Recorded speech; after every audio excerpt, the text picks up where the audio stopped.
Hi everyone, आज हम axis mutual fund के बारे में डिस्कस करने वाले हैं। एक्सिस म्यूचुअल फंड के जितने भी फंड्स हैं उसके पिछले एक वर्षों का रिटर्न परसेंटेज को देखें तो उसमें भारी गिरावट देखने को मिला है और ये गिरावट अभी भी जारी है। तो इसका गिरावट का कारण भी हम लोग जानेंगे आज, और इसके पिछले पास्ट ईयर का रिटर्न को हम लोग देखने वाले हैं।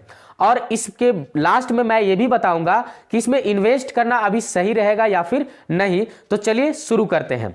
तो एक्सिस म्यूचुअल फंड्स का अंडर एसेट मैनेजमेंट के बात किया जाए फंड साइज का, तो वो है 2,61,160 करोड़ रुपया, जो कि एक ह्यूज फंड साइज मैनेज करती है। अगर ये फंड साइज के मामले में बात करें हम, तो ये इंडिया में 7वें नंबर पर आती है। तो इसका हम सबसे पहला जो लिए है वो है axis blue chip fund direct plan growth, यानी एक्सिस ब्लू चिप फंड का डायरेक्ट ग्रोथ प्लान को हमने लिया है। इसका पिछले एक वर्षों का रिटर्न परसेंटेज को देखें तो नेगेटिव में 1.24% अभी चल रहा है, जो कि और भी अभी देखने को मिलेगा आपको नेगेटिव में ही। 3 सालों का रिटर्न डिस्कस करें तो 12.39% का रिटर्न है, जो पॉजिटिव रिटर्न है। ये अच्छी बात है, लेकिन ये दिन पर दिन घटते जा रहा है। कुछ दिन बाद देखिए तो 11 हो जाएगा। 5 ईयर्स का यानी 5 सालों के बात करें रिटर्न परसेंटेज का, तो ये 13.23% का देखने को मिल रहा है। सभी के मामले में बात किया जाए तो 15.08% का रिटर्न देखने को मिला है। इसमें इन्वेस्टमेंट रिस्क के बारे में बात किया जाए तो इसमें बहुत ही ज्यादा रिस्क आपको देखने को मिलेगा। इन्वेस्ट आप अगर करते हैं तो आप इसमें अपना रिस्क देख करके इन्वेस्ट करें। ये फंड जो है इक्विटी फंड है, क्योंकि ये सारा पैसा इक्विटी यानी शेयर मार्केट में पैसे लगाती है और वैसे कंपनियों में लगाती है जो कि बड़े बड़े कंपनियों हैं, इसीलिए इसे लार्ज कैप कैटेगरी में रखा गया है। अगर बात किया जाए तो इसमें रेटिंग का, तो इसको रेटिंग 4 स्टार्स का मिला हुआ है। इसका करंट एनएवी जो है नेट एसेट वैल्यू वो है 49 रुपया 78 पैसा, जबकि मिनिमम एसआईपी का बात किया जाए तो वो 100 रुपया आप इसमें इन्वेस्ट कर सकते हैं, मंथली एसआईपी अपना करवा सकते हैं। एक्सपेंस रेशियो यानी कि आपसे ये कंपनी कितना खर्च लेती है आपको पैसे को मैनेज करने के लिए, तो आपके पैसे का 0.55% का आपका पैसा मैनेज करने में ये खर्च लेती है। यानी कि 1000 निवेश करते हो तो 5.5 रुपया आपको खर्च ये ले लेगा 1000 में।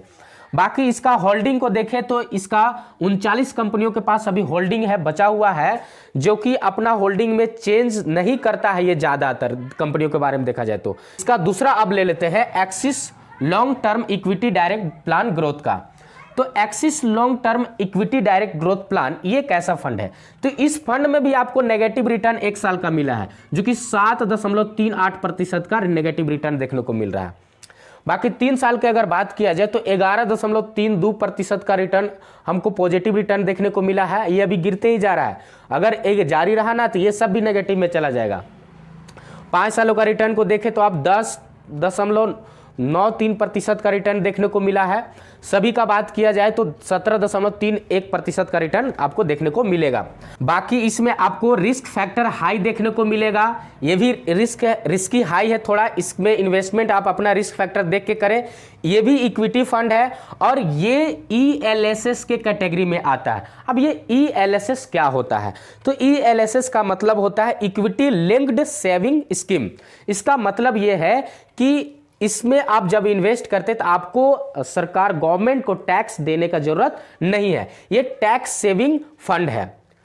Axis long term equity direct growth plan एक टैक्स सेविंग फंड है, यानी कि इसमें आपको गवर्नमेंट को टैक्स, अपना इनकम का टैक्स इस फंड के थ्रू आपको देने का जरूरत नहीं है। लेकिन इसमें कुछ शर्तें हैं, वो शर्तें सुन लीजिए क्या है कि इसमें आपको 3 साल का लॉक इन, यानी कि आप जब इसमें इन्वेस्ट करोगे तो 3 साल तक अपना पैसा आप अपना मर्जी से निकाल नहीं सकते हो। यानी कि आप 3 साल तक वह रखना ही पड़ेगा, 3 साल तक इन्वेस्टमेंट रेगुलर करना ही पड़ेगा। अगर एसआईपी करवाए हो तो, या तो लमसम किए हो तो 3 साल तक आपको पैसा रखना पड़ेगा। तो वह उसी फंड को बोलते हैं ELSS। तो समझ गए होंगे। बाकी इस पर फिर कभी हम बात करेंगे, अन्य स्पेशल इसका वीडियो बनाएंगे तब। बाकी अगर हम इसका अभी करंट एनएवी को देखें नेट एसेट वैल्यू का, तो 73 रुपया 76 पैसा चल रहा है, जो कि एक अच्छा खासा एनएवी है। बात किया जाए तो मिनिमम एसआईपी आप इसमें 500 रुपया से मिनिमम एसआईपी स्टार्ट कर सकते हो। बाकी इसी में आप SIP हाईएस्ट देखोगे, बाकी अभी अधिकतर में आपको 100 रुपया देखने को मिलेगा, क्योंकि एक कैटेगरी इसका अलग है, ELSS फंड है। बाकी एक्सपेंस रेशियो देख रहे हैं, जो कि इससे काफ़ी ज़्यादा एक्सपेंस रेशियो है 0.77% का। 1% भी 0.1% भी आपका एक्सपेंस रेशियो बढ़ता है ना, तो बहुत ज़्यादा आपसे मैनेज यानी कंपनी लेती है पैसे को मैनेज करने में। तो ये एक्सपेंस रेशियो देख ले आप अपना। और इसका होल्डिंग देखा जाए तो 35 कंपनियों के पास होल्डिंग है, और ये होल्डिंग वो कंपनियां हैं जिसमें ये कंसिस्टेंसी बनाकर अपना होल्डिंग बचा कर रखा हुआ है। और अधिकतर ये जो फंड है ना, वो फाइनेंस कंपनियों में ज़्यादातर इन्वेस्टमेंट करके रखी हुई है। अगर हम बात करें तो अगला axis focus 25 direct plan growth, इसका मतलब क्या होता है पहले समझ लीजिए। ये फोकस्ड है, फोकस्ड यानी कि 25 ऐसे स्टॉक्स है, 25 ऐसे कंपनियां हैं जिसमें अपना ये जो फंड है पैसे लगाकर रखी है और उसी को फोकस करके चलेगी, कोई इसमें चेंजेस नहीं लाएगी। बाकी यहां पर देखा जाए तो 25 को ये फोकस करके चलेगी, बाकी एक्स्ट्रा और भी ऐड कर सकती है, लेकिन 25 को ज्यादा फोकस करती है ये फंड।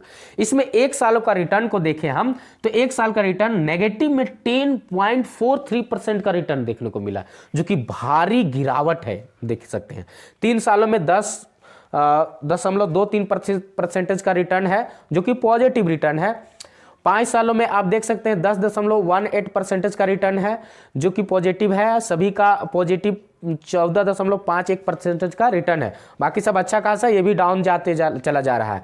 तो यहां पर देखिए, अभी अगर इसका हम करंट NAV का अच्छा, इसको हम रिस्क फैक्टर का सबसे पहले बात कर लेते हैं। रिस्क फैक्टर इसमें देखने को मिलता है वो बहुत ही हाई, ये भी रिस्की है, क्योंकि इक्विटी में जितने भी शेयर मार्केट में जो पैसे लगते हैं ना, उसमें आपको रिस्क हाई देखने को मिलेगा, तो रिटर्न भी आपको देखने को मिलता है हाई ना। बाकी यहां पर देखा जाए तो इक्विटी फंड ये होता है, यानी इसका पैसा अधिकतर शेयर मार्केट में लगता है। ये फोकस्ड कैटेगरी में आता है, यानी फोकस करके रखता है। देख जैसे कि ये 25 यहाँ पर दिख रहा है 25, तो 25 कंपनियां इसका फोकस्ड रहती है कि इसी में ज़्यादातर पैसा इन्वेस्टमेंट किया जाएगा। बाकी कुछ पैसे अलग अलग कंपनियों में जाएगा कुछ, लेकिन ज़्यादातर 25 कंपनियों में रहेगी। रेटिंग इसका देखा जाए तो 3 स्टार का रेटिंग मिला हुआ है। इसका करंट NAV का बात किया जाए, नेट एसेट वैल्यू का, वो है 45 रुपया 26 पैसा, जो कि बहुत ही कम NAV है। मिनिमम SIP का बात किया जाए तो मिनिमम SIP आप इसमें 100 रुपया से स्टार्टिंग कर सकते हैं। एक्सपेंस रेशियो इसका बात किया जाए तो इसका जो एक्सपेंस रेशियो है वो है 0.69%, जो कि इससे अच्छा है लेकिन इससे ज़्यादा है। तो ये देख लीजिएगा आप, एक्सपेंस रेशियो जरूर देखा कीजिए इन्वेस्टमेंट से पहले। बाकी होल्डिंग का बात किया जाए तो होल्डिंग इसमें 47 कंपनियां हैं, जो कि अभी होल्डिंग इसमें इन्वेस्ट, ये जो है फंड अपना पैसा इन्वेस्ट करके रखा हुआ है 47 कंपनियों में। बाकी आपको बताया मैं कि 25 कंपनियां इसका फोकस्ड होती है। अब हम अगला फंड का बारे में बात किया जाए तो वो है axis small cap fund direct growth. इसको अधिकतर लोग जानते होंगे। तो इसका जो अगर हम पिछले 1 साल का रिटर्न को देखें तो इसमें पॉजिटिव 9% का रिटर्न चल रहा है। यही एक ऐसा फंड है एक्सिस फंड म्यूचुअल फंड का जिसमें 1 साल का रिटर्न पॉजिटिव में चल रहा है। ये भी धीरे धीरे घसक रहा है, धीरे धीरे नीचे जा रहा है। ऐसा मत बोलिए कि नेगेटिव में नहीं जा रहा है, लेकिन नेगेटिव में अभी नहीं पहुंचा है, लेकिन धीरे धीरे ये नीचे जा रहा है। बात आप समझ लीजिएगा। 3 सालों का इसका रिटर्न देखें तो ये 29.20% का रिटर्न इसमें देखने को मिला है। 5 सालों का रिटर्न देखें तो 19.35% का रिटर्न पॉजिटिव है, और सभी का बात किया जाए तो 24.47% का रिटर्न देखने को मिला है। इसका हम रिस्क फैक्टर को देखें तो रिस्क फैक्टर इसमें भी बहुत हाई बन जाता है। अपना रिस्क फैक्टर इसमें देख करके इन्वेस्ट करें। और ये जो फंड है वो इक्विटी फंड है, यानी ये भी अपना पैसा शेयर मार्केट में लगाती है।